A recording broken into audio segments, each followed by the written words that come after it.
The Nebraska wind was a constant thief. It stole the warmth from your skin, the moisture from your lips, and the words from your mouth before they could fully form. It was a wind that smelled of dust and distance, of dry golden grass that stretched to a horizon so flat and vast it seemed to mock the very notion of a destination. For Evelyn Whitmore, arriving in the year 1878, it smelled of gunpowder and horse leather, the twin perfumes of her father's world. The wagon groaned to a halt, its wheels finally silenced after weeks of rhythmic complaint. Evelyn pushed back the canvas flap and squinted against the fierce afternoon sun. Before them, the camp of the United States Army was a place of rigid lines and predictable order. Tents stood in neat rows, a canvas geometry imposed upon the wild land. Men in blue uniforms moved with purpose, their voices sharp and their movements efficient.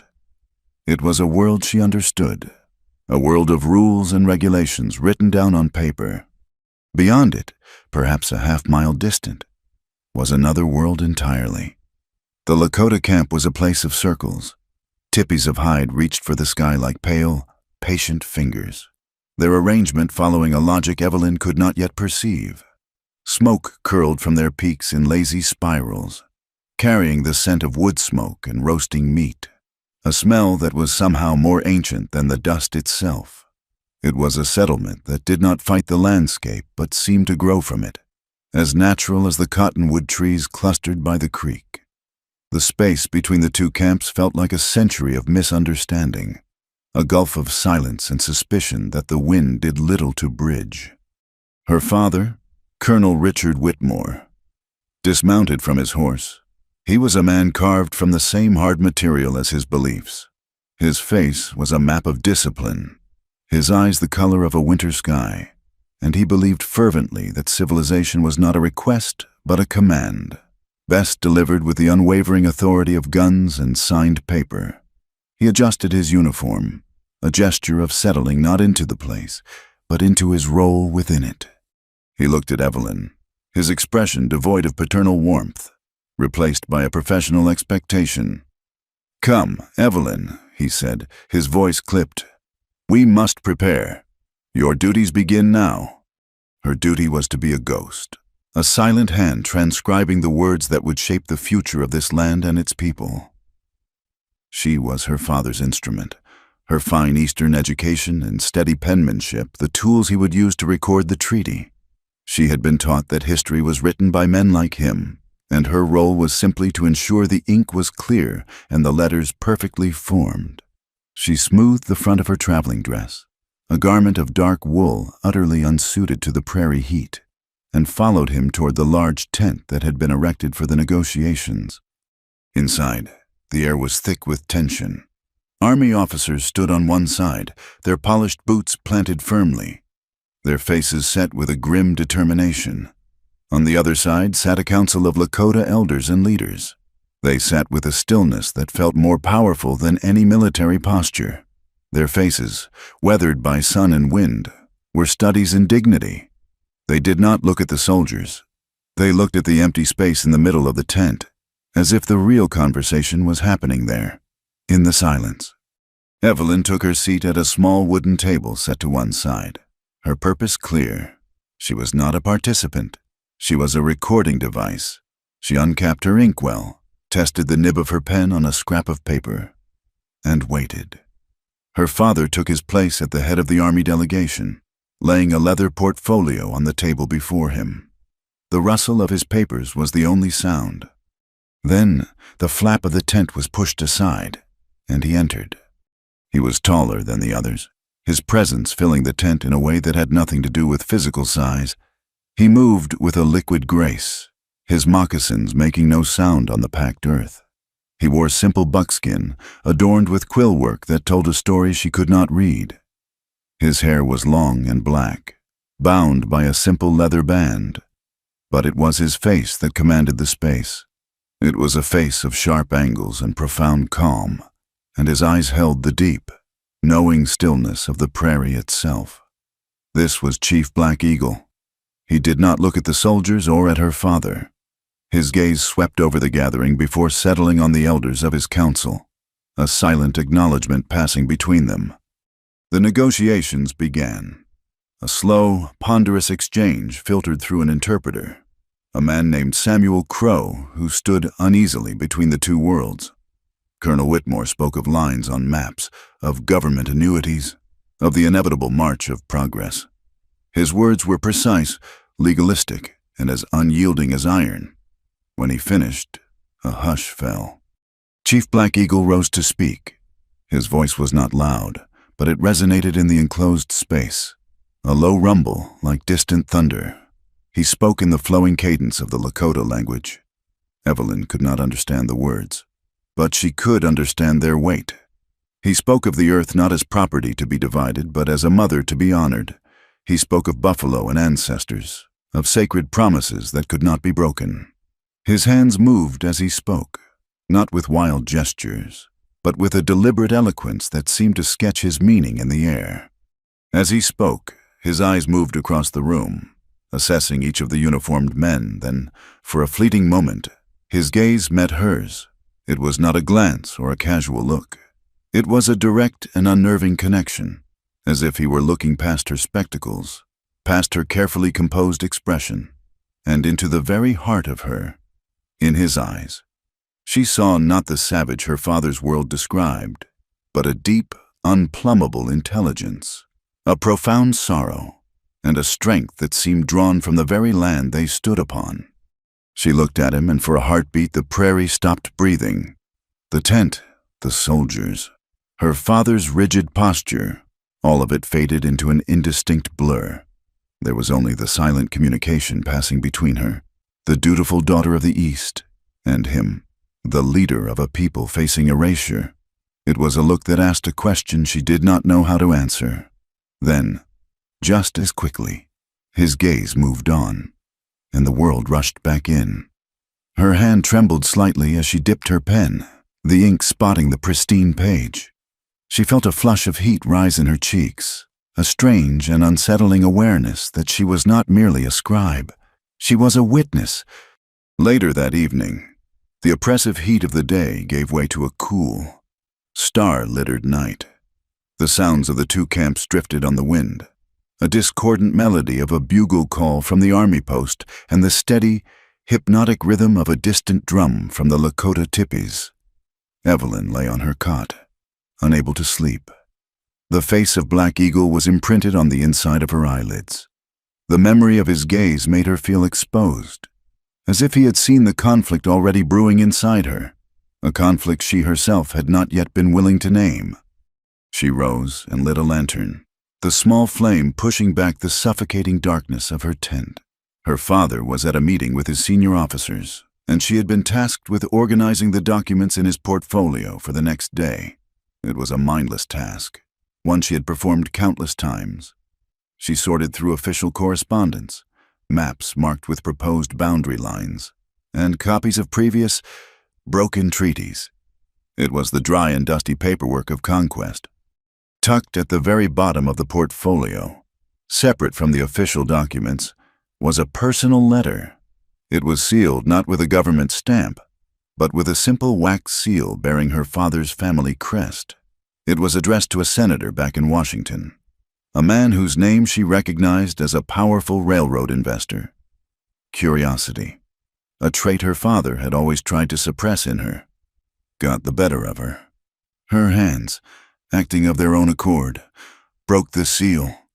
The letter was written in her father's familiar, precise script, but the words were not those of a diplomat seeking a just peace. They were the words of a conspirator.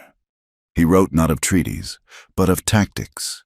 He described the Lakota as children who needed to be managed, their stubbornness an obstacle to be overcome, not a position to be respected. He spoke of the current negotiations as a necessary formality, a public performance to placate the sentimentalists back east. The real work, he explained, was already done.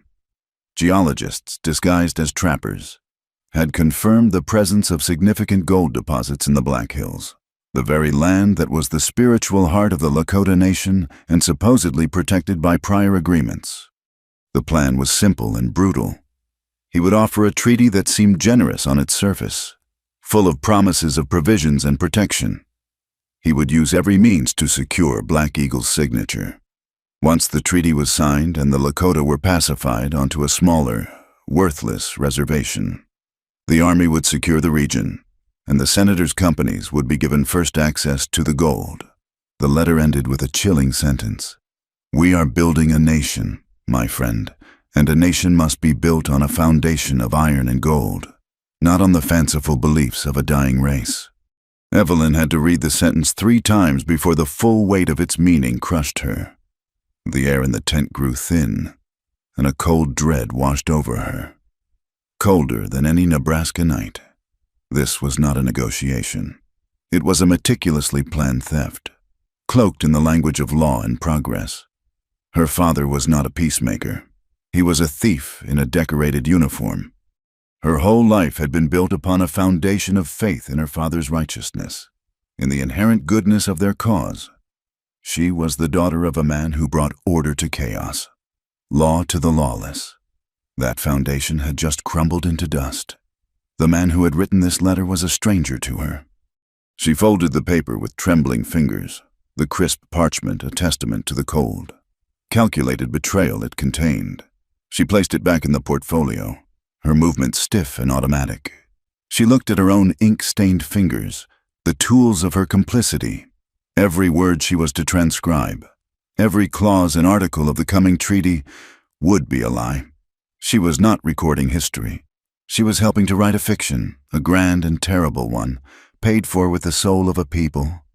She blew out the lantern and was plunged back into darkness. But now, the darkness was not empty. It was filled with the image of Chief Black Eagle's eyes. They were eyes that had seen betrayal before. They were eyes that had watched promises turn to dust. And they were eyes that had looked at her, as if asking a simple, silent question. "Which side are you on?" For the first time in her 25 years, Evelyn Whitmore did not know the answer. The drumming from the Lakota camp continued its steady, ageless beat, a pulse from the heart of the land itself, and for the first time, she felt she was truly listening. The morning sun was a bright, unforgiving judge. It poured over the prairie, bleaching the gold grass to a pale white and exposing every detail with merciless clarity. For Evelyn, who had spent the night wrestling with the shadows of her father's deceit, the light felt like an accusation. Sleep had offered no escape, only fractured dreams of ink turning to blood on a long, scrolling treaty. When she emerged from her tent, the world looked the same, but her place in it felt profoundly and irrevocably altered. She saw Samuel Crow standing near the mess tent, a tin cup of coffee steaming in his hands. He was a man who lived his life in the space between 2 languages, 2 peoples, 2 worlds. It showed in the way he stood, neither fully at ease in the military camp nor entirely separate from it. He wore the trousers and boots of a white man, but his shirt was of soft, beaded deerskin, and his long hair was braided in the Lakota style. He had a gentle, intelligent face, but his eyes held a permanent watchfulness, the look of a man forever translating his own existence for the benefit of others. He noticed her and offered a small, hesitant smile. "Good morning, Miss Whitmore." "Good morning, Samuel." Her voice was more brittle than she intended. She had always felt a quiet sympathy for him, for the difficult path he walked. Now, after reading her father's letter, her sympathy was tainted with a new and unwelcome suspicion. Was he a bridge between worlds, or was he a tool, another instrument to be used and discarded in her father's grand design? He seemed to sense her unease. He looked down at his cup. "The air is heavy today." He said it as a simple observation, but Evelyn heard a deeper meaning. "It feels like a storm is gathering, even without clouds." Evelyn thought of the letter, a storm of paper and ink locked away in her father's portfolio. "Yes," she said quietly, "it does." She watched him for a moment longer, this man who understood the words of both sides. She wondered if he also understood their truths. The second day of negotiations convened under the same suffocating tension as the first, only now, for Evelyn, The tension had a name. It was the weight of a known lie. She took her seat, her hands arranging her paper and ink with an outward calm that felt like a performance. She avoided her father's gaze, focusing instead on the Lakota Council. Their stillness seemed different to her today, less a sign of stoicism and more like the deep, patient waiting of the earth itself, which endures all seasons, knowing that lies, like winter frost, cannot last forever. Chief Black Eagle entered and took his place. He gave no sign of having noticed her disruptive stare from the day before. His face was a mask of impassive dignity. Yet, as he settled himself, his eyes briefly flicked toward her station, a look so fleeting she might have imagined it. It was not a greeting. It was an acknowledgement of her presence. Nothing more, but it sent a strange flutter through her chest. Colonel Whitmore began the proceedings. He unrolled a large map, pinning it to a standing board. The map was a stark piece of cartography, all sharp lines and bold print, a brutal geometry forced upon a landscape of curves and whispers. With a wooden pointer, he began to outline the government's proposal. His voice was smooth and reasonable, the voice of a benevolent patriarch guiding his wayward children. He spoke of a new, permanent home for the Lakota people, a generous parcel of land where they would be protected. Protected, Evelyn thought, the word now tasting like ash in her mouth. He spoke of government rations of beef and flour, of schools to educate their children in the ways of the modern world, of doctors to tend their sick. He painted a picture of a secure and prosperous future, a future purchased at the low price of surrendering the Black Hills and a few other inconveniently resource-rich territories. He never mentioned gold. He spoke only of peace, of a final end to all conflict. It was a masterful speech, each word a carefully polished stone in a wall of deception. When he finished, he sat back, a look of magnanimous expectation on his face. The tent was silent. The army officers nodded in approval. The Lakota elders remained motionless, their expressions unreadable. All eyes turned to Black Eagle. He rose slowly, the fringe on his buckskin shirt swaying with the movement. He did not look at the map. He looked at Colonel Whitmore. He began to speak, his voice low and steady, the Lakota words flowing like a deep river. Evelyn, pen poised, found herself listening not just with her ears but with her entire being, trying to absorb the meaning through the cadence and the tone. She could not follow the language, but she could feel the power of his conviction. He spoke for a long time, his words weaving a narrative that felt far older and more profound than any line on her father's map. She saw the other Lakota men nod, their faces reflecting a shared and sacred understanding. His speech was not a plea. It was a declaration of unassailable truth. Finally, he fell silent and sat down. The weight of his words remained in the air. Colonel Whitmore turned to Samuel Crow, a slight, impatient arch to his eyebrow. "Well, Mr. Crow, what is the chief's answer?" Samuel swallowed, his own internal conflict suddenly visible on his face. He glanced nervously from the colonel to Black Eagle and back again. He cleared his throat. "Chief Black Eagle," he began, his voice thin. "He says that he has heard your words. He understands the generosity of the Great Father in Washington. He says that his people are weary of fighting. He asks for some time to consider the placement of the boundaries you have drawn. He wishes to ensure his people are given good water and grazing land." Evelyn's pen froze halfway to the inkwell. A wave of disbelief washed over her. It was not possible. The feeling, the force, the sheer, unbending dignity of Black Eagle's speech could not possibly be reduced to such a timid, compliant request. Samuel had taken a pillar of granite and chiseled it down to a handful of gravel. He had taken the roar of a lion and turned it into the bleat of a lamb. He had not translated, he had surrendered. She looked at her father. A small, satisfied smile touched the corners of his mouth. He had expected this. He had counted on it. He was seeing a man not as he was, but as he wished him to be compliant, simple, and easily managed. And then Evelyn looked at Black Eagle. His face remained impassive, but his eyes, those deep, knowing eyes, were fixed on Samuel Crow with an expression of profound and weary disappointment. It was the look of a man who had heard his soul mistranslated one too many times. Something inside Evelyn snapped. It was the fine, taut thread of obedience that had bound her for her entire life. It was the belief that silence was a virtue, that her role was to observe and not to act. The injustice of the moment was so raw, so blatant. It was like a physical blow. To allow this lie to be written down, to become the official record, was to be more than a scribe. It was to be an accomplice.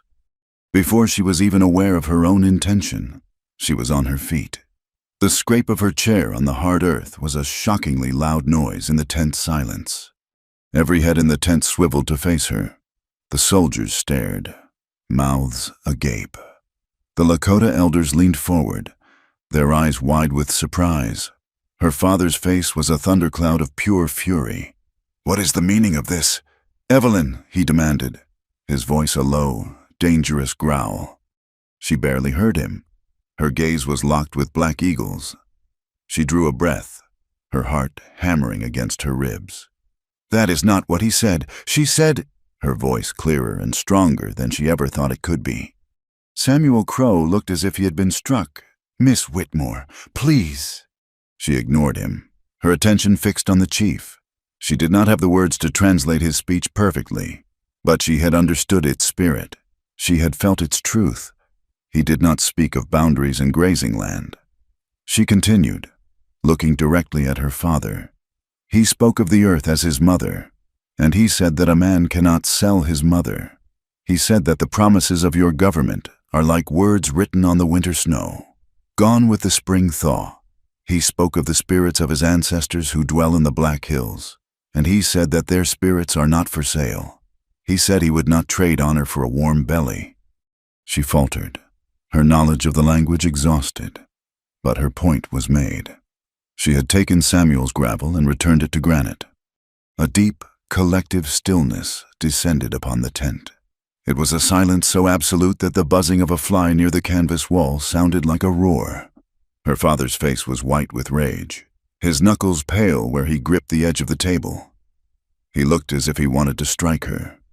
But it was Black Eagle's reaction that held her. He had not moved. He simply watched her, and the impassive mask had fallen away. For the second time, she found herself caught in his gaze, but this time it was different. It was not a fleeting question. It was a look of profound, startling recognition. He was seeing her, truly seeing her, not as the colonel's daughter, not as a piece of the white world that had come to cheat him, but as someone who had chosen to speak a difficult truth. And in that long, silent gaze, something passed between them.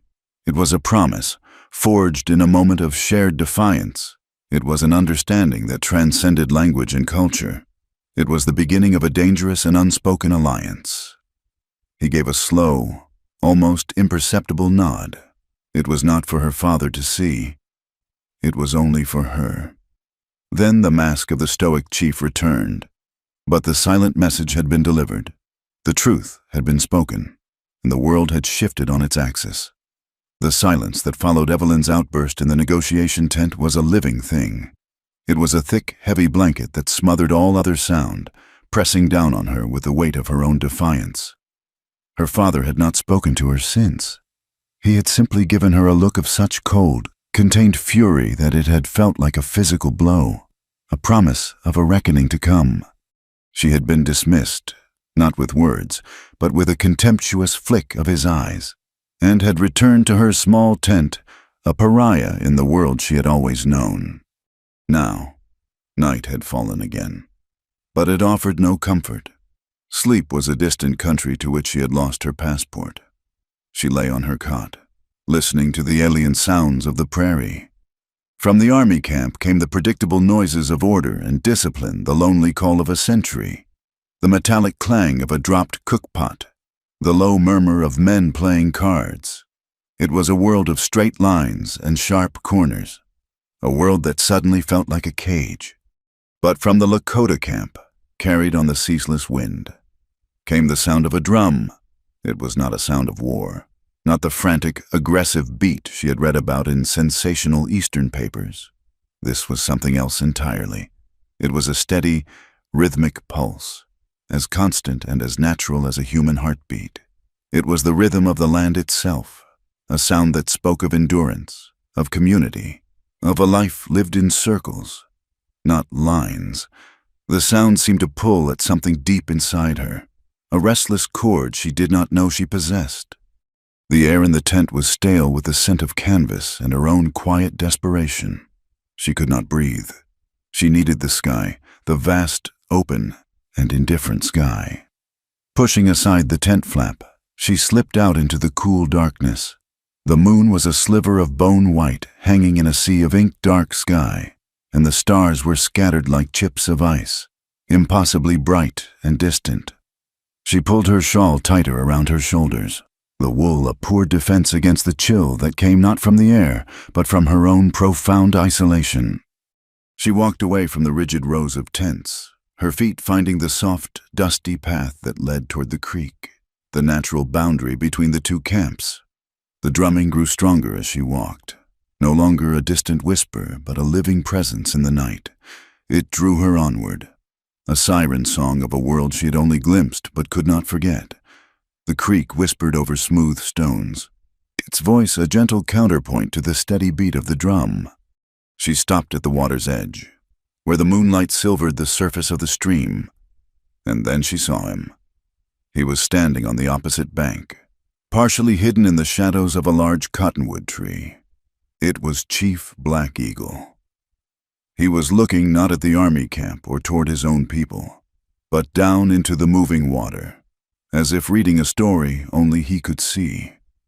He stood with that same profound stillness she had seen in the tent, a stillness that seemed to absorb the sounds of the night and make them part of his own silence. She froze, her heart leaping into her throat. She should turn back. To be seen here, alone, near the Lakota camp, would be an unforgivable transgression. Her father's anger would be nothing compared to the scandal it would cause, but her feet seemed rooted to the ground. She was held captive by the quiet dignity of the scene, by the unexpected peace she felt just being near it. He must have heard her, or perhaps he sensed her presence in the way a wild creature senses a change in the wind. He lifted his head slowly and looked directly at her across the narrow ribbon of water. There was no surprise in his eyes, only a quiet, questioning calm.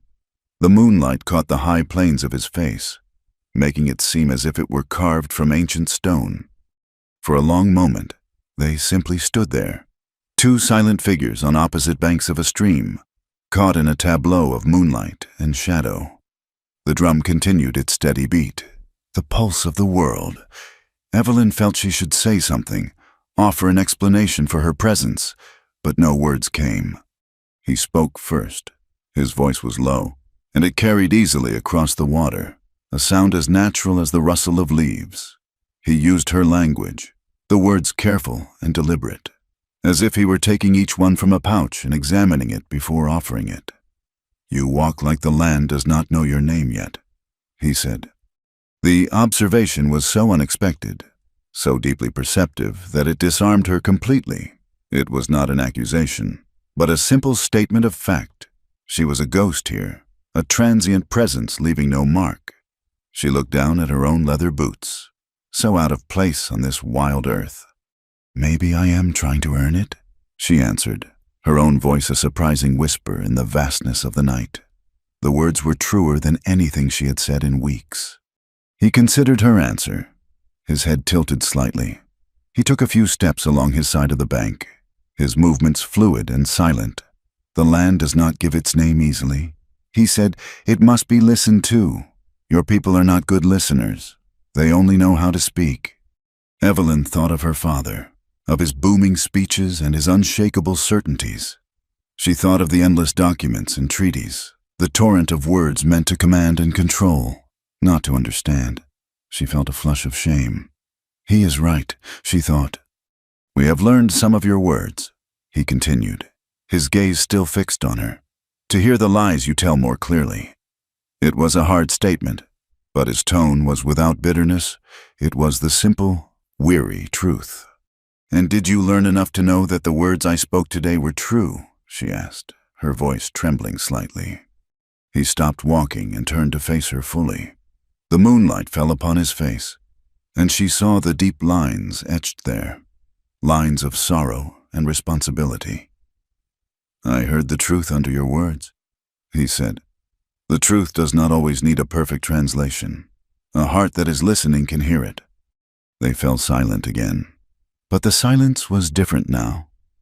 It was not empty. It was filled with a fragile, burgeoning understanding.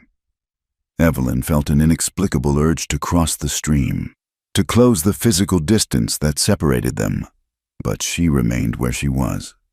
He spoke of his people, not of their battles or their grievances, but of their connection to the world. He told her how the birth of a child was celebrated as a gift from the earth, and how the passing of an elder was a returning of that gift. He spoke of the buffalo as a brother who gave his own body so the people could live. He spoke of loss, of the faces of friends and family he would never see again, of sacred places that were now just names on her father's map. As he spoke, Evelyn felt the carefully constructed walls of her own world begin to dissolve. She had been taught to see this land as a wilderness to be tamed, a resource to be exploited. She had been taught to see his people as obstacles to progress, as a dying race whose beliefs were the fanciful notions of children. But the man before her spoke with the wisdom of ages, with a connection to the world so profound it made her own life seem shallow and rootless. She thought of her own mother, lost to a fever back in Boston, a memory that was now a faint, watercolor image. She, too, understood loss. "My people fight to be seen," he said at last, his voice dropping to a low, intense whisper that was almost carried away by the wind. "Your father and his soldiers. They look at us, but they do not see us. They see savages. They see pests to be cleared from the land. They do not see our children's faces, or hear our women laugh. They do not see the souls of our warriors. We have become invisible in our own home." The raw pain in his voice was a physical thing, a shard of ice in her heart. She saw with a sudden, terrible clarity the depth of the injustice, an injustice far greater than a single, deceitful treaty. It was the erasure of an entire people's humanity. All her fear, all her confusion, seemed to coalesce into a single, powerful emotion, a fierce and overwhelming empathy. She took a step closer to the edge of the creek, her shawl falling unheeded to the ground. Her gaze met his across the shimmering water, and she poured all of her newfound conviction into her words. "Then look at me," she said, her voice clear and unwavering in the night air. "I see you." The drumming from the camp stopped. In that exact moment, all sound seemed to cease. There was only the moon, the whispering water, and the profound, echoing silence between them. He did not move, did not speak. He simply looked at her, and in the depths of his eyes, she saw a flicker of something she could not name. It was not surprise. It was not gratitude. It was something more elemental, a soul recognizing another in the vast, lonely darkness. The seed of a story that had no title, no words yet written, had just been planted in the silent, moonlit soil of the Nebraska prairie. The days that followed were a study in the art of silence. Colonel Whitmore did not rage. He did not lecture. He did not punish. He simply erased Evelyn from his world. At the mess table, he spoke to the officer beside her as if her chair were empty. During the farcical continuation of the negotiations, his eyes passed over her without a flicker of recognition. It was a cold, precise, and suffocating disapproval. And it was far more terrifying than any shouting match. The army camp, once a place of familiar order, had become a prison of invisible walls. The soldiers, sensing the colonel's displeasure, treated her with a wary, formal distance. Even Samuel Crow seemed to avoid her, his eyes full of a troubled mixture of admiration and fear. Evelyn performed her duties with numb precision, her pen scratching across the page, recording words she now knew to be hollow. The official treaty was a labyrinth of legal jargon, designed to confuse and ensnare. It was a weapon made of paper, and in her father's locked portfolio lay the letter, the map to the true heart of the betrayal. The knowledge of it burned in her mind, a secret so heavy she felt it might crush her. The need to warn Black Eagle became not a choice, but a compulsion. It was a moral imperative that was stronger than her fear of her father, stronger than her instinct for self-preservation. She had told him she could see him, and to see and do nothing was a betrayal of a different, more personal kind. 2 nights after their first clandestine meeting, she risked it again. She waited until the camp was deep in the sleep of the exhausted, until the moon had risen high enough to cast long, deceptive shadows. Slipping from her tent was like stepping off a cliff into a dark sea. Every rustle of the grass, every distant cry of a coyote, sent a jolt of panic through her. She moved with a stealth she did not know she possessed, a ghost in her own father's camp, making her way back to the Whispering Creek. He was there. He was not waiting in the open, but stood back in the deeper shadows of the cottonwoods, a figure of patient stillness. He stepped forward as she approached, and the relief that flooded her was so potent it almost buckled her knees. "Why did you come back?" he asked, his voice a low murmur that blended with the sounds of the night. "It is not safe for you." "I had to," she said, her breath coming in short, nervous puffs. "There is more you need to know. The treaty they offer you, it is a lie." He nodded slowly, his expression grim. "I know it is a lie. I do not need your words to tell me that. I can feel the lie in the air when your father speaks, but I do not know the shape of the lie." This was the task she had set for herself, the most dangerous translation of all. She had brought a copy of the treaty proposal with her, the paper tucked into the bodice of her dress, by the faint light of the moon. She knelt on the damp earth of the creek bank and spread the document out. She began to explain it, not as a lawyer would, but as a storyteller. She pointed to the complex phrases and impenetrable clauses. "This part," she said, her finger tracing a line of script. "It says the government will give you food, but it does not say for how long. It does not say what happens when the food stops. This line here, it speaks of a reservation boundary. But the map my father uses is not a true map. It is a map of his own making, drawn to keep you from the best water and the last of the good hunting grounds." He listened without interruption, his focus absolute. He knelt beside her, his presence a strange comfort in the darkness. She could feel the warmth of him, smell the faint, clean scent of wood smoke and sweetgrass that clung to his clothes. Then she took a deep breath and told him the worst of it. She told him about her father's letter, about the geologists disguised as trappers, about the senator and the railroad. She told him about the gold. The word hung in the air between them, ugly and heavy. He did not react with anger, as she had expected. A deep, profound sadness settled over his features. He looked away from her, out toward the dark, rolling hills that hid their sacred treasures. "The yellow metal," he said, his voice barely a whisper. "It drives your people mad. They would tear up their own mother's bones to find it. Now I understand the hunger in your father's eyes. It is not the hunger for peace. It is the fever for this dust." In that moment, she was no longer Colonel Whitmore's daughter. She was a co-conspirator, a traitor to her blood and her nation, bound to this man by the shared weight of a terrible secret. They began to meet there, in the secret heart of the night. Whenever it was safe, the creek became their classroom, their sanctuary. It was a place where the rules of their 2 worlds seemed to fade away, leaving only the truth of the earth beneath them and the sky above.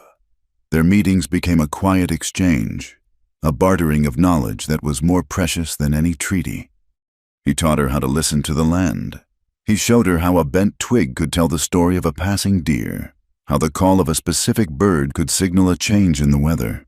He made her close her eyes and just listen, to separate the sound of the wind in the grass from the wind in the trees, to hear the subtle language of the night. You must hear the world before you can see it. He told her, your people only look, they do not see because they have never learned to listen. In return, she taught him the building blocks of her own world's weapon, the written word. She brought scraps of paper and a piece of charcoal. And in the soft dirt of the bank, she drew the letters of the alphabet. "This is A," she would say, tracing the shape. "It is the first sound in the word army. This is T for treaty." She taught him to form his name, Black Eagle, in the strange, angular script of his enemies. He was a quick and serious student, his brow furrowed in concentration as he mimicked the shapes, his large, calloused hands surprisingly gentle as they guided the charcoal. He seemed to understand that these symbols held a power, a magic he needed to comprehend in order to fight it. The danger of their meetings was a constant, sharp-edged presence.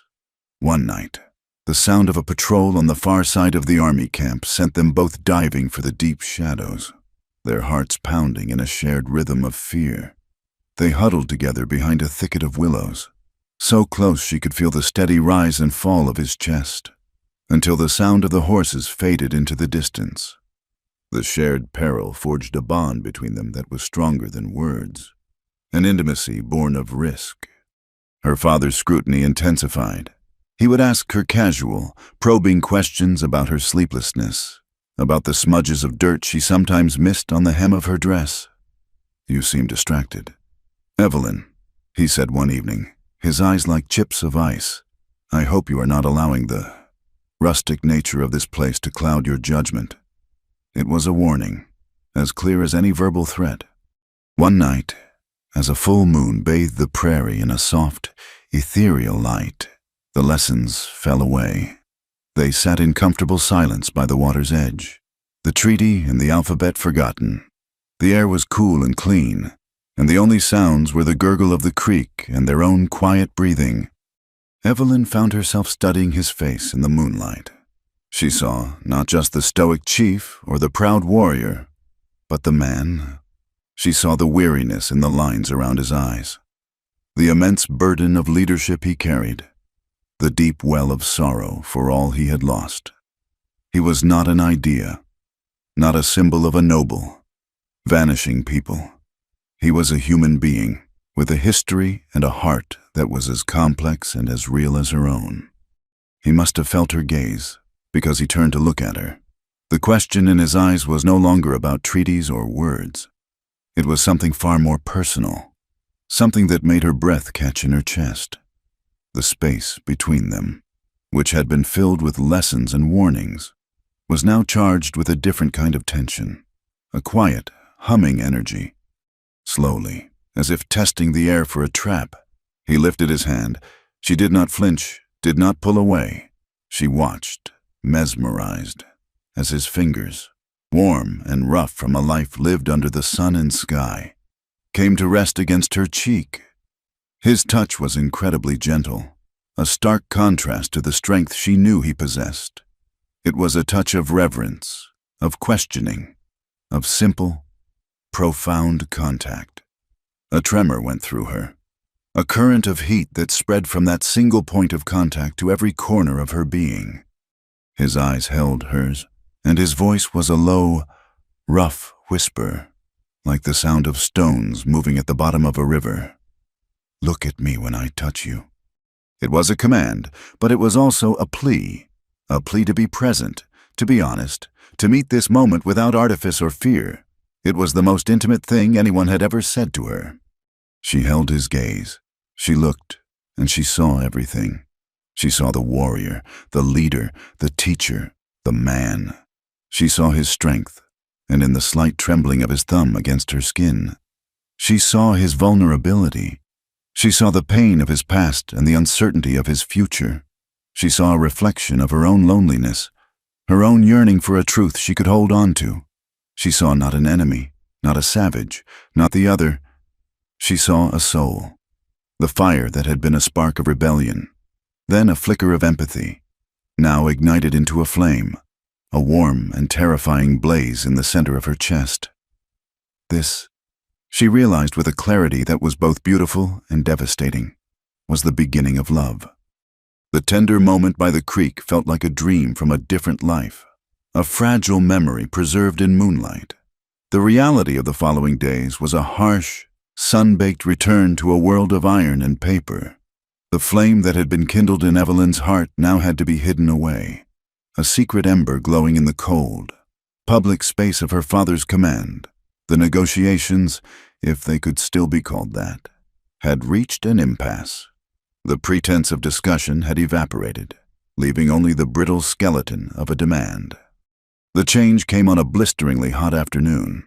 The air was so still and heavy, it felt like a wool blanket soaked in water. Colonel Whitmore convened a final meeting in the negotiation tent. His mood was as thunderous and oppressive as the sky. He did not sit. He stood before the Lakota Council, his hands clasped behind his back, his posture the very definition of unyielding military authority. His patience, he announced to the sweltering tent, was at an end. He unrolled the treaty document with a sharp snap that made Evelyn jump. It lay on the table like a dead thing, a pale skin covered in black, intricate scars. "Chief Black Eagle," he said, his voice devoid of any warmth or respect, "you and your council have debated and delayed long enough. The United States government has made a generous and final offer. You will accept these terms. You will affix your mark to this document before the sun rises tomorrow." Black Eagle rose to his feet, not in haste, but with a deliberate, flowing motion. He did not look at the paper on the table. His eyes were fixed on the colonel. "Your government offers us a cage with a full bowl of water," he said, his voice calm and even. "You ask us to trade the sky for a roof. We are not animals to be penned. We are a people. The land you want is the heart of our people. A man cannot live if you cut out his heart and offer him a meal in return." The colonel's jaw tightened, a small muscle twitching in his cheek. "That is your final answer." "It is our only answer," Black Eagle replied.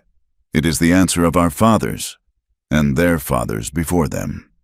"Then consider this," the colonel said, his voice dropping to a low, menacing pitch. "Refusal to sign will be considered an act of hostility. We are prepared to enforce the peace." He let the words hang in the thick, dead air, a promise that was also a threat. He then turned on his heel and strode out of the tent without another word, leaving the treaty on the table like an ultimatum. The rest of the day passed in a state of suspended animation. The entire world seemed to be holding its breath, waiting for the sunrise that would bring either submission or conflict. A palpable tension settled over both camps, a nervous energy that made the soldiers grip their rifles a little tighter, and the Lakota warriors watched the horizon with hooded, vigilant eyes. Evelyn felt as if a steel band were tightening around her chest. She had seen the truth in Black Eagle's words and the lie in her father's, and she was trapped between them, a helpless witness to an inevitable collision. The spark came not from the leaders, but from the frayed nerves of ordinary men. Late in the afternoon, near the creek that had once been a place of sanctuary, a young soldier, barely old enough to grow a proper beard, was watering his horse. He was jumpy, his head filled with tales of Lakota cruelty. A few Lakota boys were downstream, skipping stones across the water. One of the stones, either by accident or by boyish mischief, skipped too far, striking the soldier's horse on the flank. The animal shied violently, pulling the reins from the soldier's grasp. The soldier, embarrassed and angry, shouted at the boys. They shouted back in their own language, their words taunting. A young Lakota warrior, the older brother of one of the boys, emerged from the brush. He was tall and proud, and he met the soldier's angry glare with one of his own. An argument of gestures and insults began, a conversation of pure hostility that needed no translation. More soldiers, hearing the commotion, came running from the camp. More warriors appeared on the opposite bank. The small, personal conflict was escalating with terrifying speed into a standoff between two armed and hostile forces. There was a shove. The young warrior pushed the soldier back from his brother. The soldier stumbled, his hand flying to the hilt of the knife on his belt. What happened next was a blur of dust and shouting. It was impossible to say who moved first, who was the aggressor and who was the defender. There was a desperate, clumsy scuffle, the glint of a blade in the afternoon sun. The soldier cried out, not in agony, but in surprise and pain, stumbling back with a long, bloody gash on his forearm. The sight of his own blood seemed to break a dam of fear and rage within him. He raised his pistol and fired a shot into the air. The sound of the gunshot was like a thunderclap, shattering the fragile peace. It was the signal that all the unspoken fears had come true. Colonel Whitmore arrived on horseback moments later, his face a mask of cold fury. He took in the scene at a glance, his bleeding soldier. The defiant stance of the Lakota warriors, the chaos and the fear. He did not ask for an explanation. He had his pretext. This was the incident he had been waiting for, the justification he needed to move from the pen to the sword. "This is an unprovoked attack," he roared, his voice carrying across the prairie. "This is a violation of the truce." He pointed a gloved finger not at the young warrior involved in the scuffle, but toward the Lakota camp itself, at the leader he held responsible for every action of his people. "Major," he barked at his second in command, "take a platoon, go into that camp and arrest Chief Black Eagle. He is to be held accountable for this act of war. Use any force necessary." Evelyn, who had run from her tent at the sound of the shot, stood frozen at the edge of the camp, her hand flying to her mouth. No, it could not be happening. It was an injustice so blatant, so fundamentally wrong, that her mind could barely process it. To arrest a man for a fight he had not been a part of, to punish a leader for the hot-headedness of a boy. It was not law, it was tyranny. She watched in horror as the detachment of soldiers formed up, their rifles held at the ready, their faces grim and determined as they began to march toward the Lakota camp. The time for words was over. The Age of Iron had begun. Later, huddled in the suffocating confines of her tent, Evelyn listened to the sounds of the camp preparing for battle, the rhythmic tramp of marching boots, the shouted commands of officers, the metallic click of rifle bolts. Each sound was a nail being hammered into the coffin of her old life. She felt utterly and completely alone, adrift in a sea of moral confusion. She was her father's daughter, a citizen of the nation whose flag flew proudly over this camp. But her heart, her soul, her sense of right and wrong was with the man they were about to put in chains. She took out her personal journal, a small, leather-bound book that was her only confidant in this wilderness.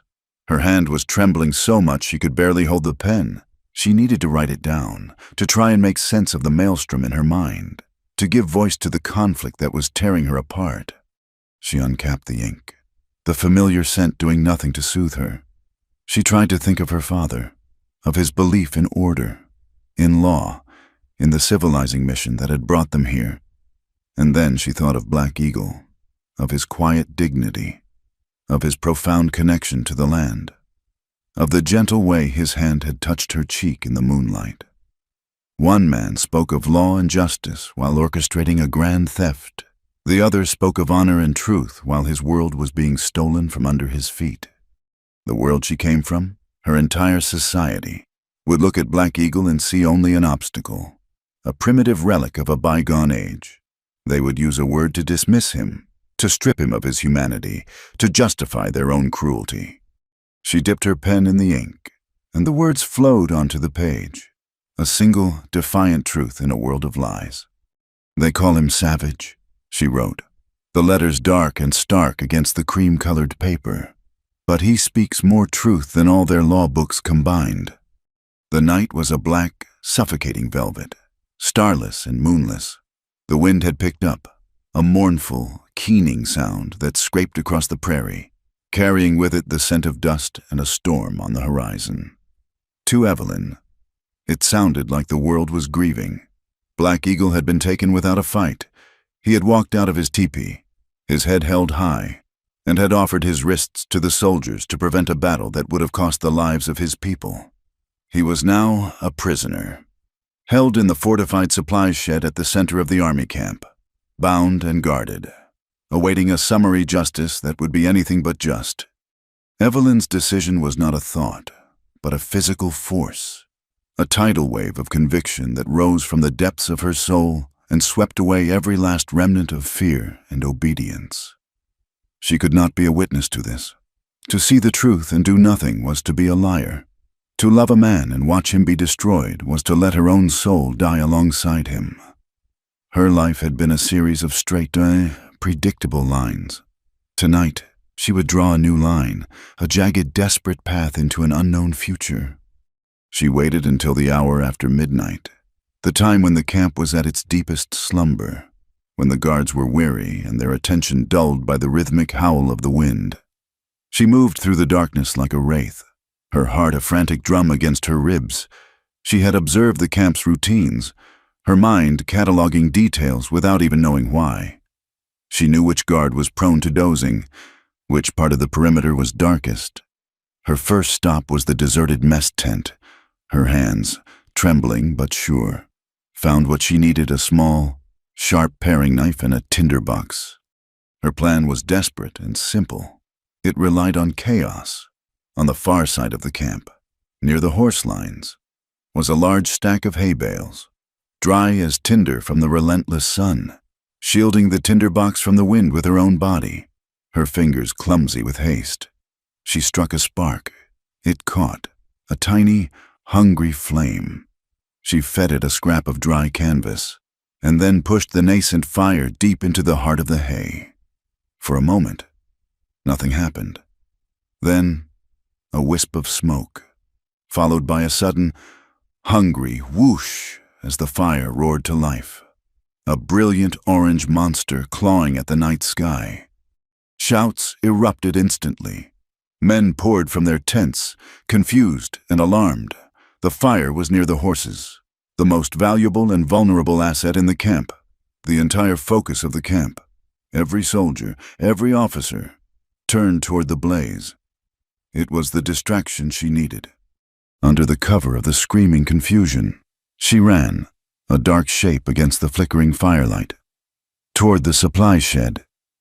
As she had hoped, only one guard remained, a young private torn between his duty to his prisoner and the instinct to run toward the fire. He was staring, mesmerized by the flames.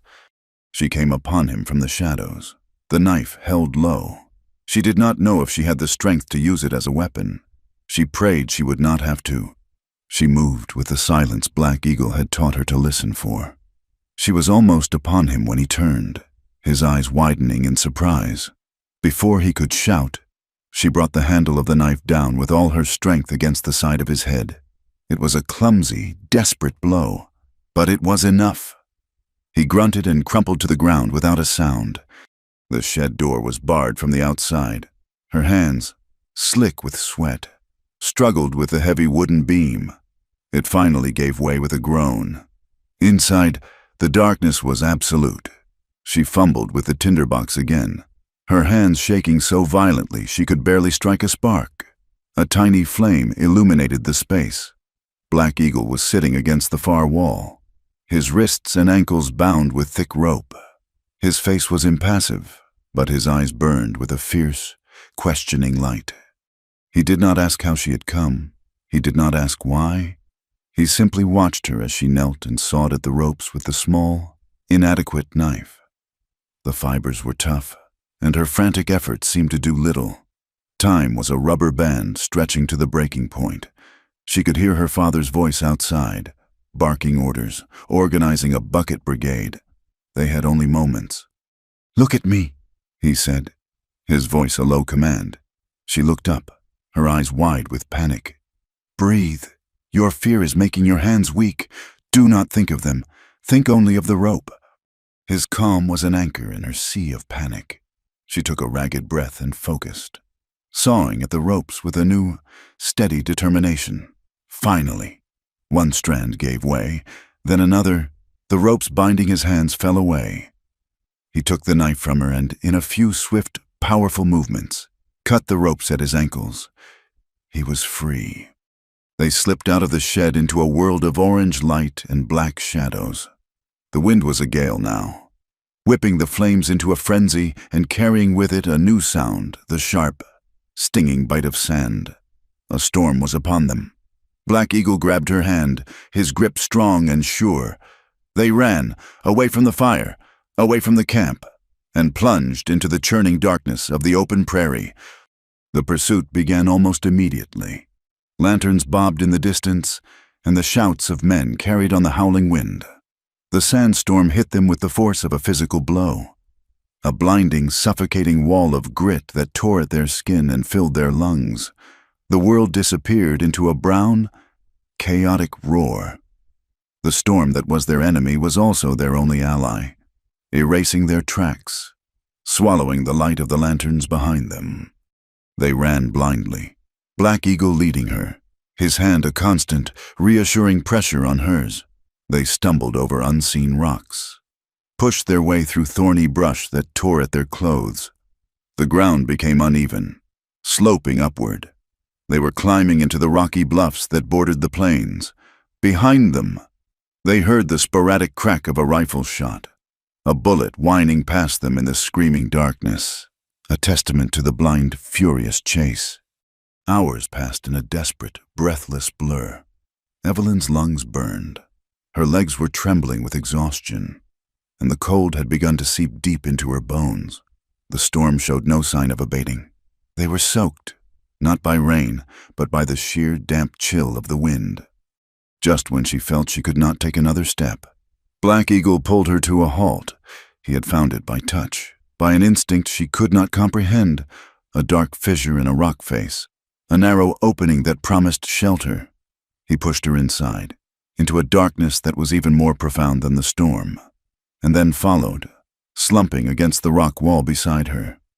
They were in a small cave, a shallow hollow in the rock, barely deep enough to protect them from the main force of the wind. The sound of the storm was a deafening, continuous roar outside, but inside, there was a stillness, a pocket of relative peace in the heart of the chaos. They were shivering violently, their teeth chattering uncontrollably. The cold was a relentless enemy, and they were exhausted, their bodies drained of all strength. Huddled together in the absolute dark, they were no longer a chief and a white woman, no longer from two warring worlds. They were just two human beings, stripped of everything but their shared fear and their desperate need for warmth.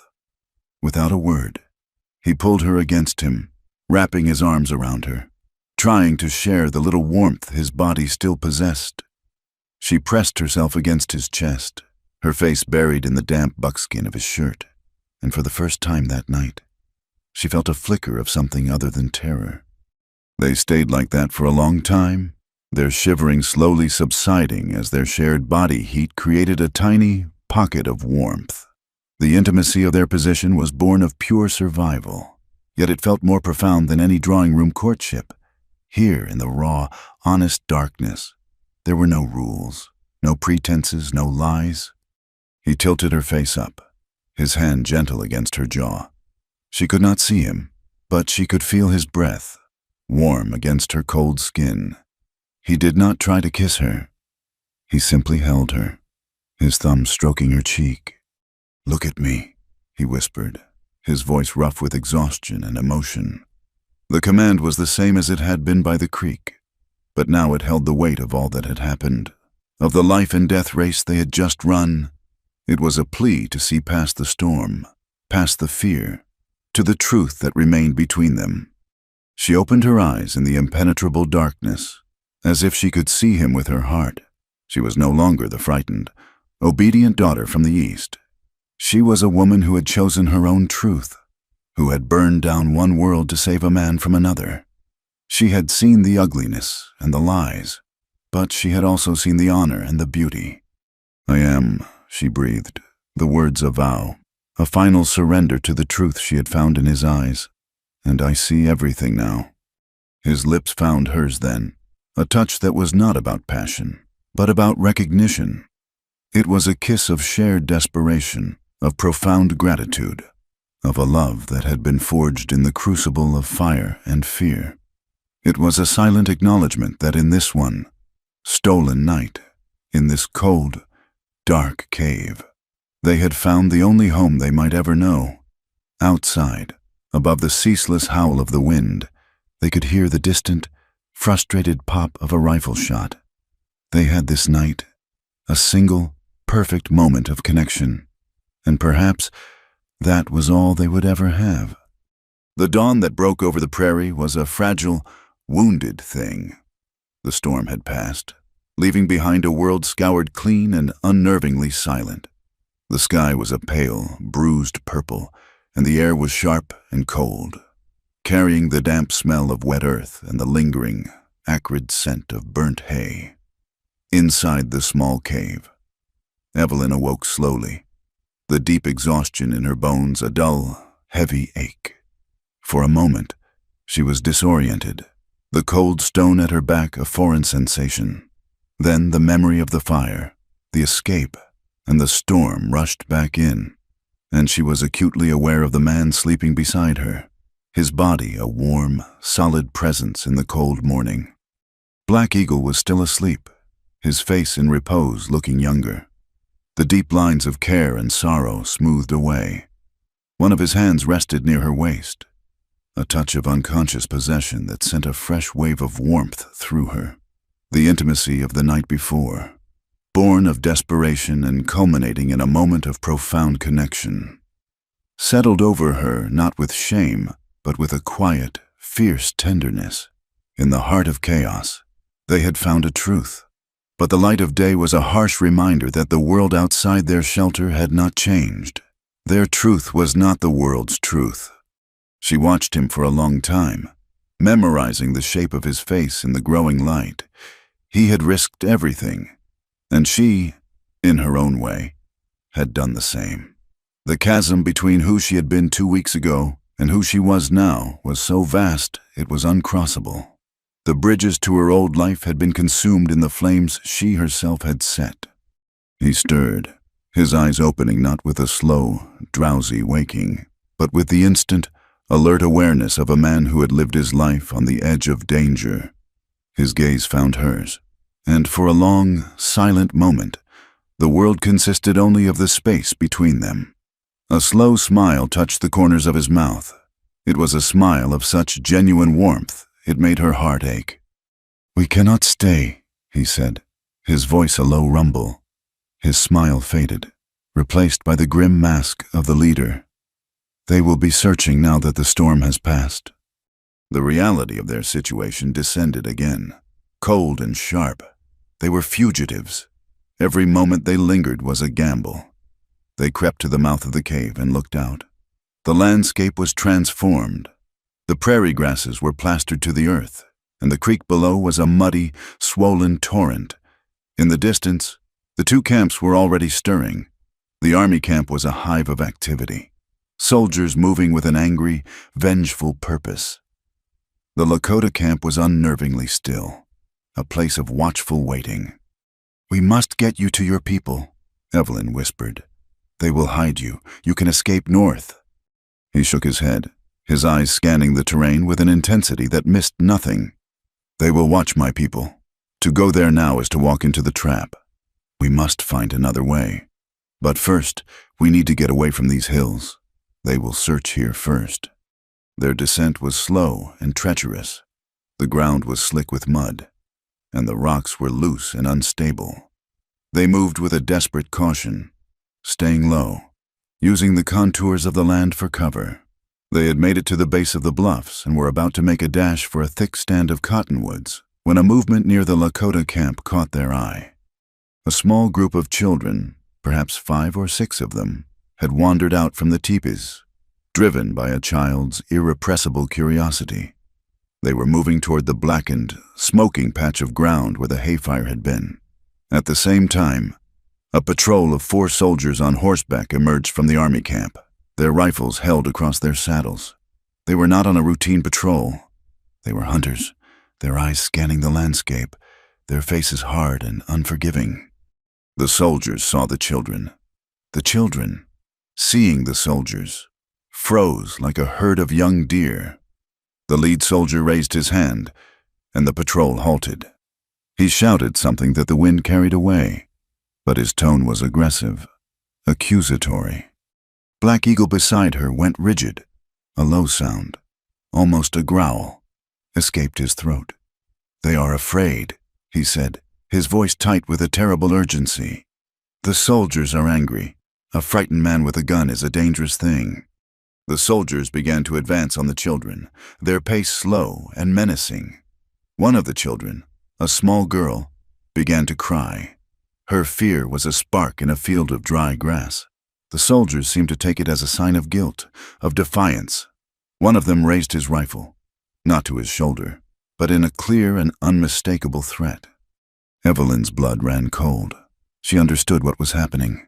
In the soldiers' minds, these children were not innocent. They were the enemy's children. They were potential spies, potential accomplices in the escape of a prisoner. "No," she breathed, a knot of ice forming in her stomach. "We must go.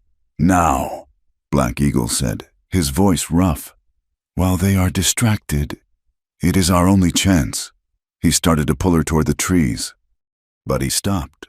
His body was tense, his gaze fixed on the unfolding tragedy.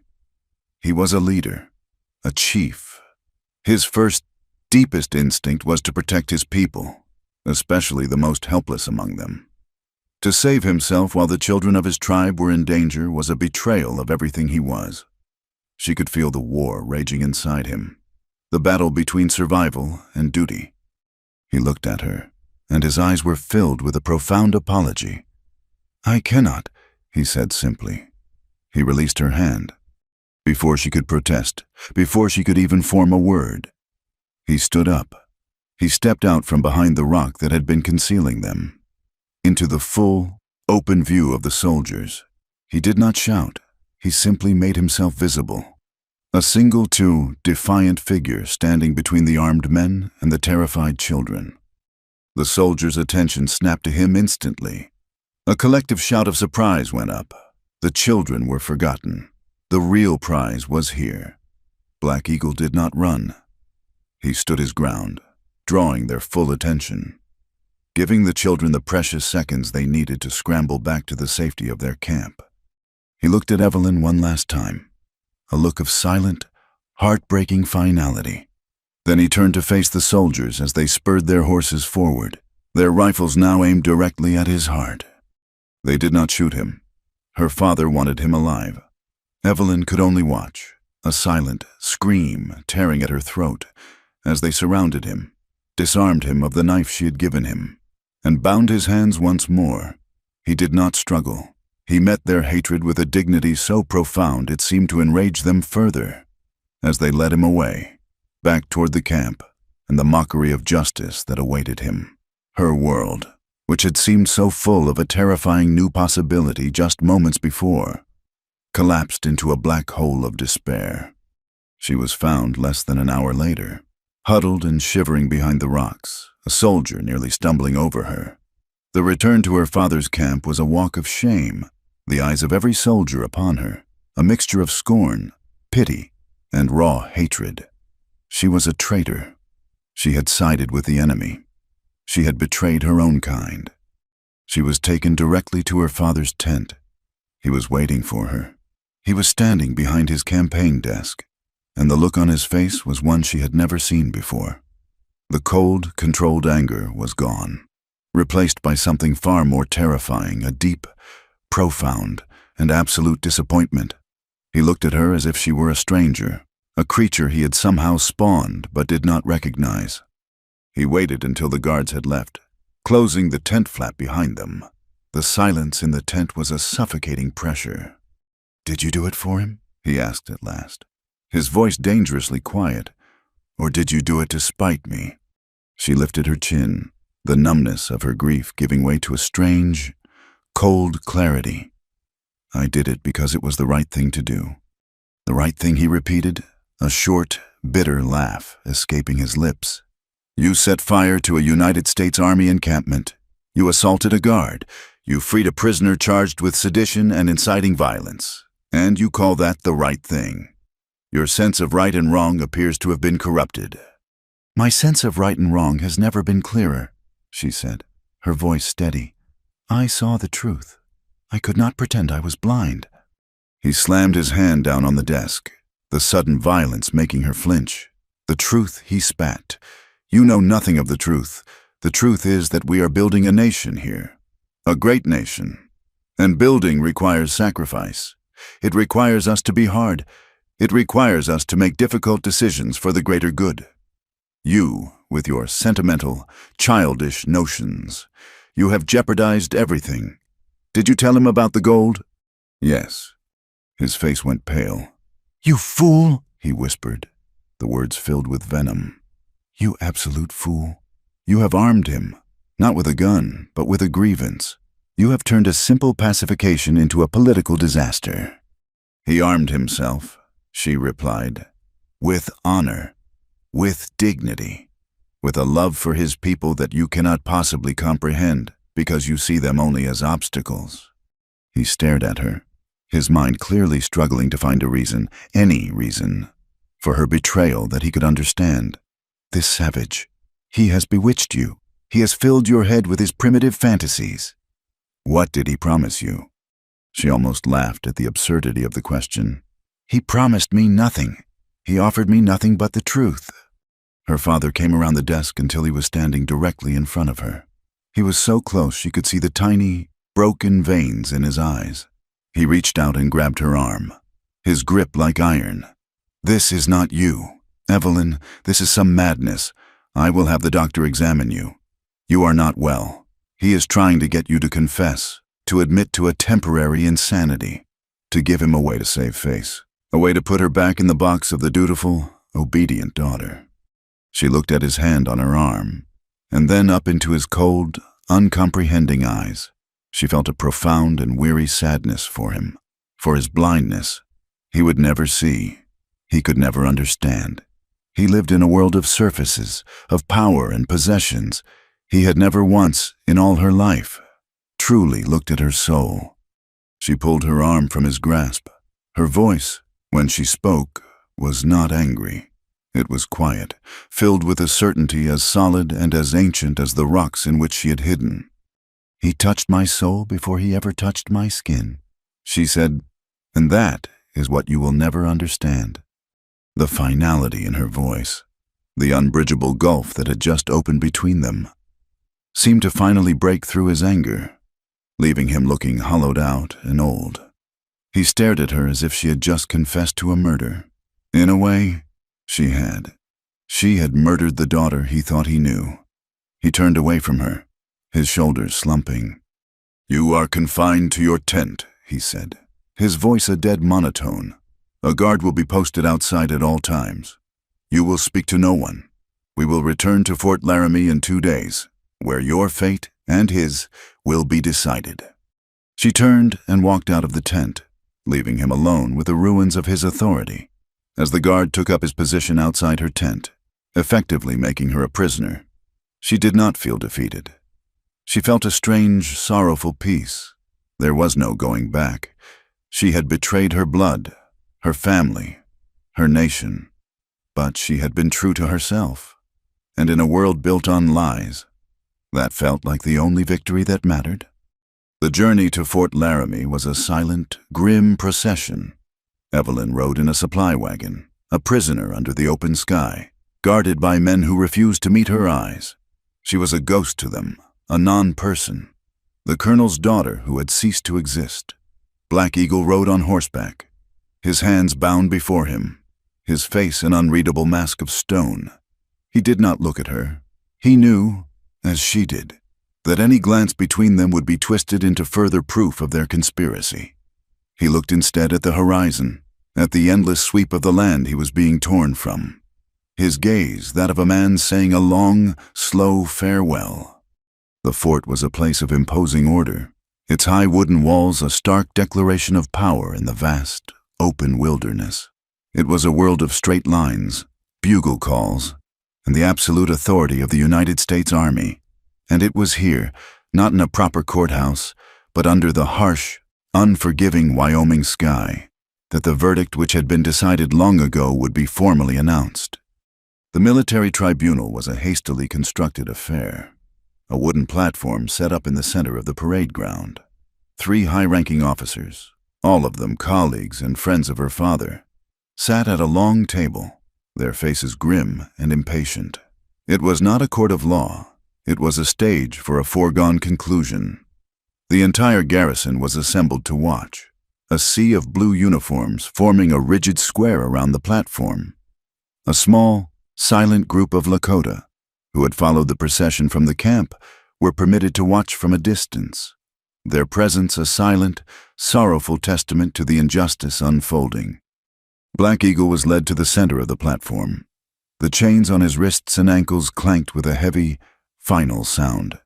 He stood tall and straight, his gaze sweeping over the assembled soldiers not with fear or hatred, but with a kind of weary, pitying contempt. He looked like a captured eagle forced to endure the foolish posturing of crows. The charges were read by a major who acted as the prosecutor. The words were a cascade of legalistic fiction inciting violence, sedition against the authority of the United States government, conspiracy, attempted murder of a federal soldier. Witnesses were called, soldiers who recounted the story of the scuffle by the creek, their testimony polished and rehearsed, painting the Lakota warrior as the clear aggressor and the wounded soldier as an innocent victim. The hayfire and the escape were described as a cunning, pre-planned attack. Not a word was said of the treaty, of the gold, of the years of broken promises that had led to this moment. Then, to the surprise of everyone, the prosecutor called his final witness, Evelyn Whitmore. A murmur went through the crowd of soldiers. Her father, who sat near the tribunal table, stiffened, his face going rigid. This was not part of his plan, but the prosecutor, a man eager to make a name for himself, saw a chance for a dramatic final stroke, to have the traitor's own daughter condemn him from the stand.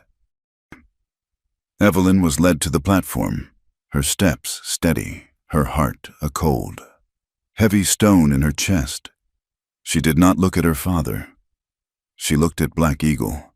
His eyes met hers for a fleeting second, and in them she saw not a plea for help, but a silent, steady strength that seemed to flow into her, fortifying her resolve. The prosecutor began his questioning, his voice dripping with a condescending sympathy meant to portray her as a weak, foolish woman who had been manipulated by a cunning savage. Miss Whitmore, is it not true that this man, the prisoner Black Eagle, held a strange influence over you, that he met with you in secret? Yes, Evelyn said, her voice clear and carrying in the still air. We met in secret. And in these meetings, did he not speak of his hatred for the white man? Did he not try to turn you against your own father, against your country? In these meetings, she replied, her gaze leaving the prosecutor and sweeping across the faces of the three officers at the table. He spoke of the truth. It is a language I fear few of you here today are fluent in. The prosecutor's smile faltered. Confine your answers to the question, Miss Whitmore. He taught me that the treaty my father offered his people was a lie, she continued, her voice rising with a passion she could no longer contain. A lie designed to steal their sacred lands. He taught me of a letter, written by my father, that spoke not of peace, but of a conspiracy to take the gold from the Black Hills. Colonel Whitmore shot to his feet. Objection. The witness is unwell. She is hysterical, her mind poisoned by her ordeal. This testimony is irrelevant and slanderous. The presiding officer, a grim-faced colonel with a thick gray mustache, looked from the furious father to the strangely calm daughter. He conferred with his colleagues. For the sake of a complete record, he said finally, the objection is overruled. Let the witness speak, but be warned. Miss Whitmore, false testimony before a military tribunal is a serious offense. It is not as serious an offense as building a nation on a foundation of lies, she retorted. She turned her attention back to the assembled soldiers, to the entire world that was her witness. You accuse this man of inciting violence, but the greatest violence is the violence of a lie, the slow murder of a people's soul with false promises and stolen honor. You hold him in chains for wanting to protect his home, for refusing to sign a paper that would make his children beggars in their own land. You want to punish him for a fire, but you ignore the slow burning fire of injustice that you yourselves have set. She took a step forward, her eyes finding every man who refused to look at her, every officer who shifted uncomfortably in his seat. You speak of justice. but you are afraid to look at what you are doing. You look at him and you see a savage, because it is easier than seeing a man whose dignity puts your own to shame. You look at this land and you see only what you can take from it, because it is easier than seeing a sacred place that you are desecrating. Justice is not found in a book of laws if the men who read it are blind. Justice begins when we dare to look. A profound, shocked silence followed her words. She had done it. She had spoken the truth, the whole, ugly, and unvarnished truth. She had detonated a bomb of honesty in the middle of their carefully constructed stage. She saw the flash of fury in her father's eyes, the dawning horror that he had lost control completely. But she also saw something else, a flicker of doubt in the eyes of a young lieutenant, a flush of shame on the face of a hardened sergeant. The truth, once spoken, could not be unsaid. The presiding officer banged his gavel on the table. "That is enough. The witness is excused. Her testimony is stricken from the record as the product of a disturbed and traitorous mind." As Evelyn was led away, her heart was not heavy with fear, but with a strange, clean lightness. She had lost everything, her family, her future, her freedom, but she had kept her soul. The verdict was swift. As expected, Chief Black Eagle was found guilty on all charges. The presiding officer stood to deliver the sentence, because of the prisoner's stature among his people, and as an act of supposed mercy by a benevolent government. The tribunal has decided against a sentence of death. Instead, you are to be stripped of your title and authority. You will be taken from this land and transported under guard to the military prison at Fort Jefferson in the Dry Tortugas, Florida. There you will remain for the rest of your natural life. A gasp went through the Lakota observers. To send a man of the endless plains to a small, sun-blasted island in the middle of the sea was a cruelty more profound than a quick death. It was a sentence of slow suffocation, a living burial. Black Eagle did not flinch. He did not beg. He stood even taller, if that were possible. He looked not at the officers who had condemned him, but over their heads, toward the distant, hazy line of the Black Hills. He began to speak, not in the language of his captors, but in the low, resonant cadence of his own Lakota tongue. His words were not for the soldiers. They were for his people, for the land, for the spirits of his ancestors. It was not a plea, nor a curse. It was a statement of a truth more powerful and enduring than any military court. When he had finished, a deep and reverent silence held the prairie. The soldiers did not understand the words, but they understood their power.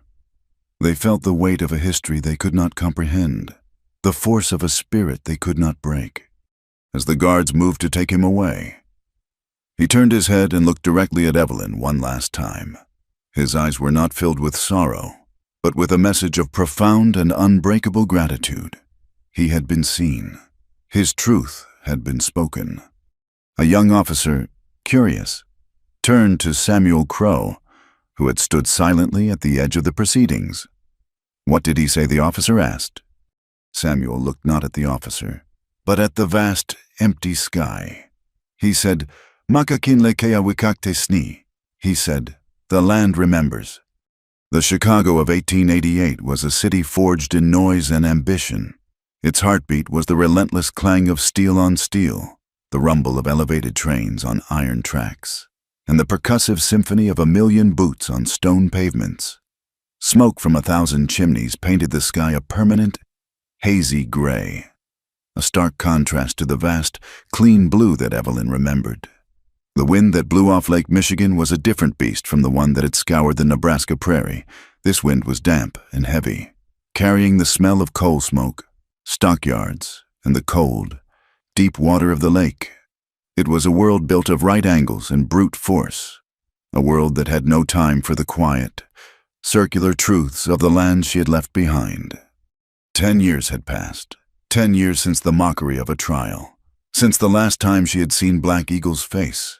The colonel, her father, had kept his word. She had been quietly released from military custody at Fort Laramie and put on a stagecoach heading east with a small purse of money and a single, Final command, she was to never use the Whitmore name again. She was no longer his daughter. She was an unperson, a ghost, a shame to be forgotten. The break was absolute.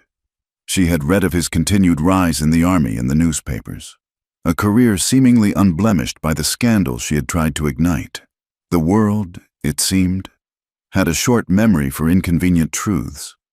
Evelyn, however, had a perfect one. The memory was the engine of her new life. She had arrived in Chicago a pariah, a woman without family, name, or prospects, but she had something more valuable, a purpose, forged in fire and tempered by loss.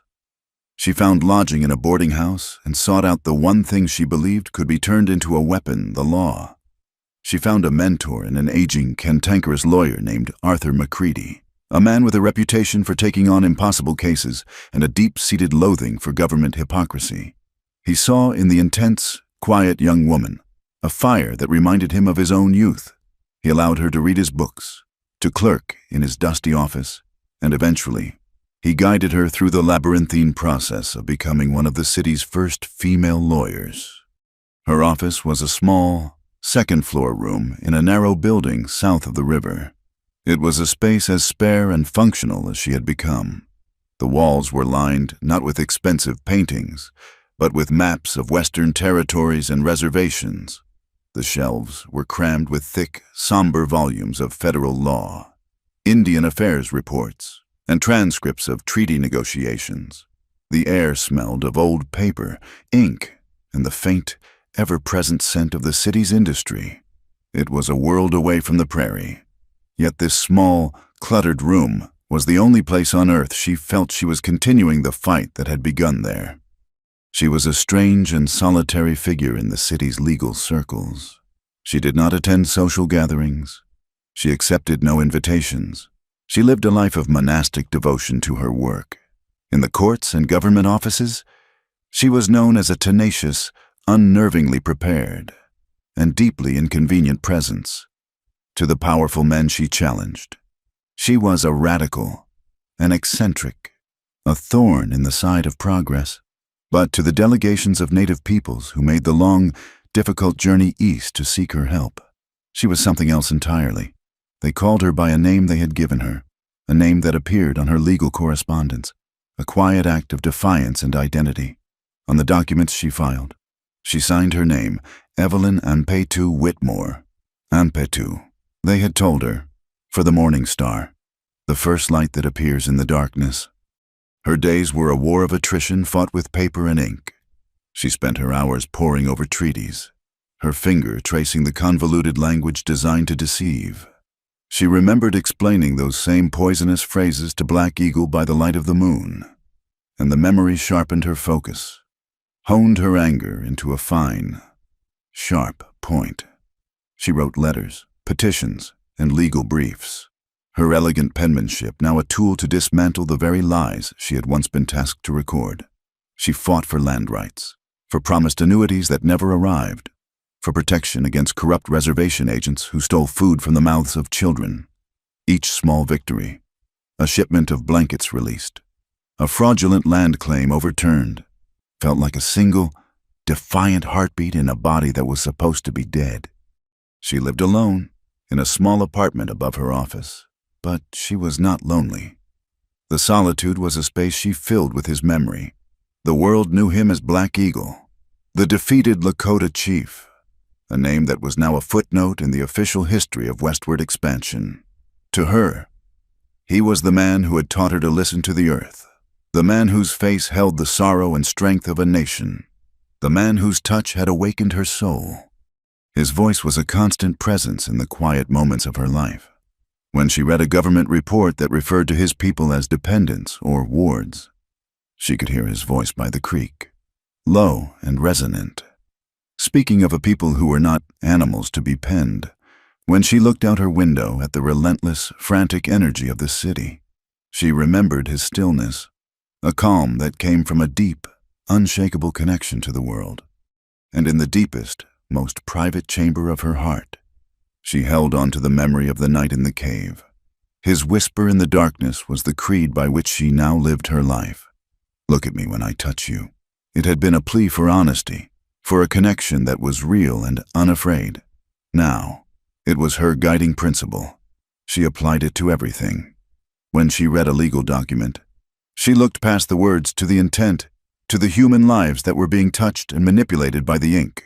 When she interviewed a client, a displaced chief or a grieving mother, she looked at them, truly looked at them, until she saw not just their grievance, but their humanity, their dignity, their soul. She forced the courts and the bureaucrats to look, to see the faces behind the names on their dockets and reports. Justice begins when we dare to look, she had said at his trial, and she had built her life upon that single, unwavering truth. She never spoke of him to anyone. Her love for him was not a story to be shared. It had transcended romance and become the central, organizing principle of her existence. It was the fire that kept her warm in the cold, lonely city. It was the moral compass that guided her through the murky waters of the law.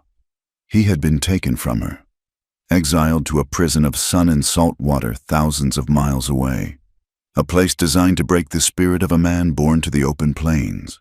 She had heard no news of him for years and assumed he was gone, his body buried in that foreign soil. But his spirit was not gone. It lived in her. It was in her hands as she wrote, in her voice as she argued, in the relentless, stubborn beating of her heart. One evening, as the gas lights began to hiss to life on the street below, she stood at her office window, looking out at the city, the noise, the smoke, the endless, striving ambition of it all. It was her father's world. It was the world that had condemned the man she loved. And here she was, in the very heart of it, using its own tools, its own language, to fight back. She had not forgotten. She could never forget. The love that had been born on the sun-scorched prairie had not died. It had transformed. It had become her life's work, a testament to the man who had taught her to see, and a promise to the land that remembered. The train was a creature of iron and steam, a loud and insistent beast that sliced a straight, determined line through a land of forgotten curves. From her window, Evelyn watched the country of her memory scroll by, a landscape tamed and transected by the very progress she had spent a lifetime fighting. The endless, open prairie of 1878 was gone, replaced by a neat patchwork of farms, each one a small kingdom ruled by barbed wire fences. Towns had sprouted where there had once been only buffalo grass and sky, their water towers and church steeples standing like stubborn monuments to the death of the wilderness. It was the autumn of 1928, and she was returning as an old woman to a place that existed now only in her heart. 50 years, a lifetime. The reflection that looked back at her from the dusty window glass was that of a stranger. The face was a fine, pale parchment, etched with the intricate map of a long and difficult life. Her hair, once the color of dark honey, was now a cloud of pure white, pinned neatly in the old style that had long since gone out of fashion. Only her eyes were the same, a clear, steady gray that had witnessed too much to ever look away. Her work was done. The small, cluttered office in Chicago was closed, the books and maps given away to a new generation of young, idealistic lawyers who would carry on the fight. She had won some battles and lost many more, but she had fulfilled her silent vow. She had used the white man's law to carve out small spaces of justice for the people of the man she had loved. She had given her entire life to honoring his memory, to being a witness for a truth the world was determined to forget. Now, there was one last journey to make, a final pilgrimage to the place where her life had truly begun. She disembarked at a small, sleepy station in Nebraska. The town was a quiet affair of brick buildings and dusty streets, a place that had settled into the landscape with a comfortable permanence. No one paid any mind to the old woman in the simple dark dress, her back straight, her movements slow but deliberate. She carried only a small traveling case and a long, carefully wrapped bundle. She hired a man with an automobile, a noisy, rattling machine that felt even more alien here than the train. to take her as close as he could to the place she described from memory, a certain bend in a creek, marked by a stand of ancient cottonwoods. The driver, a young man with a friendly, open face, looked at her with polite curiosity but asked no questions. The car took her as far as the roads went, and then she paid him and began to walk. The air was different here. It was the same wind, but it carried different scents.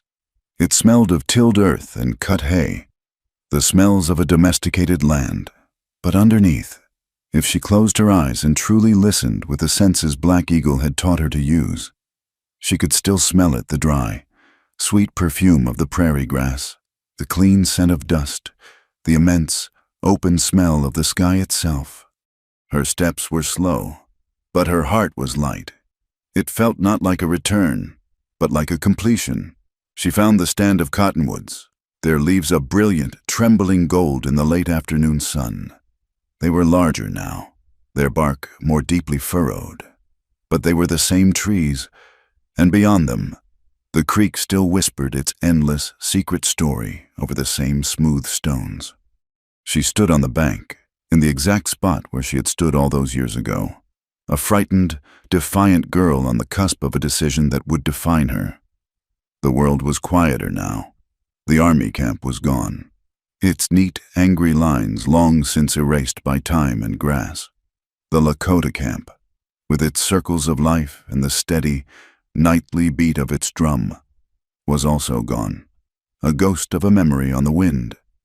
There was only the land, the sky, and the water, the eternal witnesses. She unwrapped the bundle she carried. It was a long, thick braid of sweetgrass, now dry and fragrant with the scent of decades. It had been a gift, sent to her years ago by the family of a Lakota man she had helped defend, a symbol of gratitude and recognition. They had told her it was a woman's braid, meant to be burned to purify a space and carry prayers to the Creator. To her, it had always been a tangible link to him, a scent that could, in the lonely quiet of her Chicago nights, momentarily transport her back to the wild, clean world he had shown her. She held the braid in her wrinkled hands, its texture rough and familiar. She closed her eyes. The 50 years between then and now collapsed into a single, breathless moment. She was no longer an old woman at the end of her life. She was 25 again, standing in the moonlight, her heart hammering in her chest as he spoke to her across the water. She could feel the chill of the night air, hear the thrum of the distant drum. She could feel the shocking, gentle warmth of his hand on her cheek, the rough texture of his skin, the intensity of his gaze that saw not what she was, but who she was. "Look at me when I touch you." A sound, high and piercing, cut through her reverie. She opened her eyes and looked up. A great eagle was circling high above, a dark, solitary shape against the vast, pale canvas of the sky. It rode the currents of the wind with an effortless grace, its wild freedom a thing of breathtaking beauty.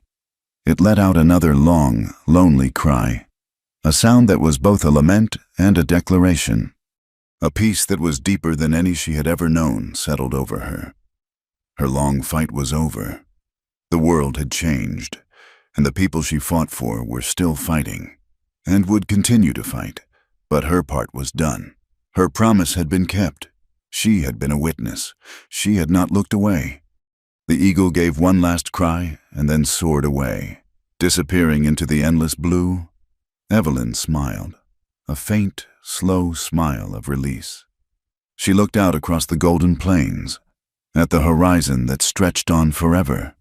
The sun was low, painting the clouds in shades of rose and lavender.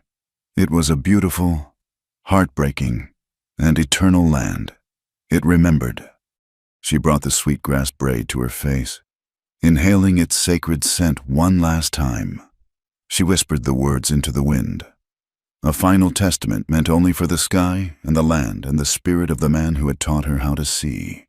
"I saw you, Black Eagle, truly saw you, and that was enough." A gentle breeze stirred, rustling the golden leaves of the cottonwoods.